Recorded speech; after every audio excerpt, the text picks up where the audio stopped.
Pemirsa diduga ketahuan merokok, seorang santri di salah satu pondok pesantren di Aceh Barat disiram air cabai dan digunduli oleh istri pimpinan pondok pesantren. Santri berusia 13 tahun ini bernama Tengku lari pulang ke rumahnya yang tidak jauh dari pondok pesantren untuk meminta tolong pada orang tuanya. Sebab seluruh tubuhnya itu mengalami panas setelah disiram air cabai. Polres Aceh Barat pun langsung bergerak cepat mengamankan terduga pelaku berinisial NN, yaitu perempuan berusia 40 tahun yang merupakan istri dari pimpinan pondok pesantren. Kemudian dari hasil pemeriksaan yang dilakukan sementara, korban diduga ketahuan merokok oleh pihak pesantren dan juga diduga dihukum dengan digunduli rambutnya serta dengan siraman air cabai.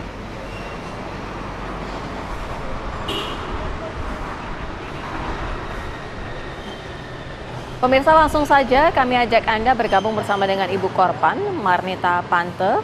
Selamat pagi, Assalamualaikum Ibu Marnita.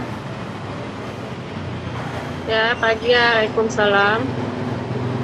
Ya, Ibu Marnita, memang di pesantren ini kerap kali memberikan hukuman jika anak-anak ini melakukan kesalahan begitu, seperti anak Ibu yang dikatakan melakukan kesalahan hingga diberikan hukuman?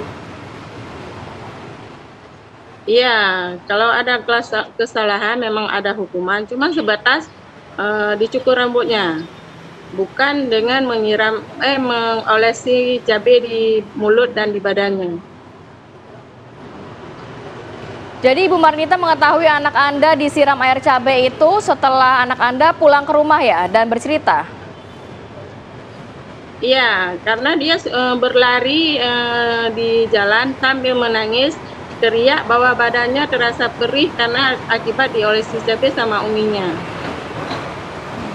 Pada saat itu korban dihukum bersama dengan teman-temannya atau seorang diri saja, Bu?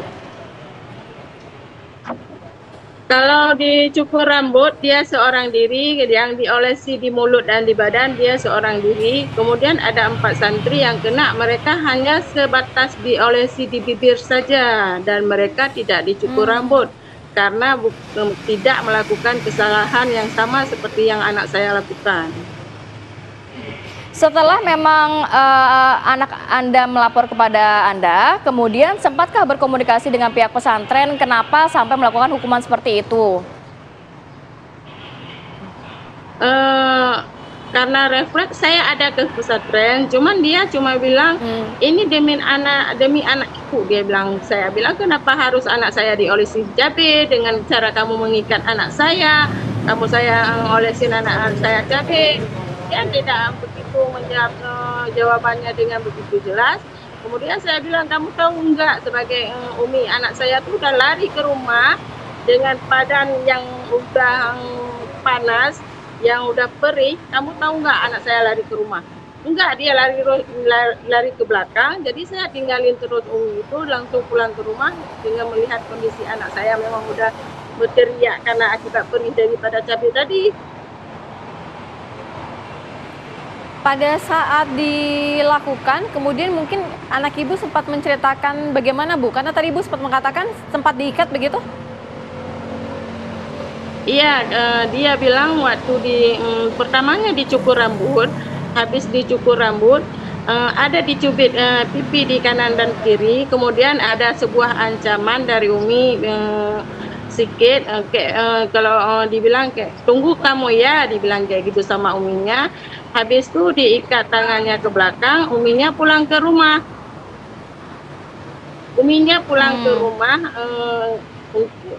Giling cabai sama blender, digiling, kemudian ditaruh di kantong plastik, dibawalah ke tempat anak saya. Habis itu anak saya didiriin di sebuah tiang, baru diolesin sama cabai di mulut sama di badan dia. Baik, Ibu Marnita, Ibu tahu nggak siapa yang melakukan atau memvideo dari aksi pemberian cabai ini, Bu? Buat apa video itu dan akhirnya kenapa bisa viral, Bu? Iya, kalau di video itu saya nggak tahu karena tadi begitu anak saya pulang ke rumah, saya refleks ke pesantren. Jadi anak saya memang udah menangis-nangis di rumah, saya orang sepenuh rumah memang banyak yang melihat. Jadi yang ngambil persisnya siapa video itu sampai hari ini saya nggak tahu. Iya, Ibu Marita, sepengetahuan Ibu, selama ini yang memberi hukuman itu memang dari istri pimpinan pesantren atau guru-guru atau mungkin ustadz-ustadz atau seperti apa sebenarnya? Jadi gini, kalau sebatas cukur rambut, kebanyakan mungkin dari ustadz atau tenggunya. Tapi kalau misalnya apa nyubit atau napo atau apa kayak anak saya mungkin lebih ke uminya karena banyak yang sudah mengatakan adalah dia melakukan sedikit-sedikitnya kayak ya kekerasan Terakhir kayak mungkin gitu. Ibu Marnita, harapan Ibu sebagai keluarga seperti apa, Bu? Kalau terhadap Umi, saya sebagai orang tua ya, saya ingin yang terbaik. Kemudian nanti misalnya ya gimana keluarga dan pihak nanti kan.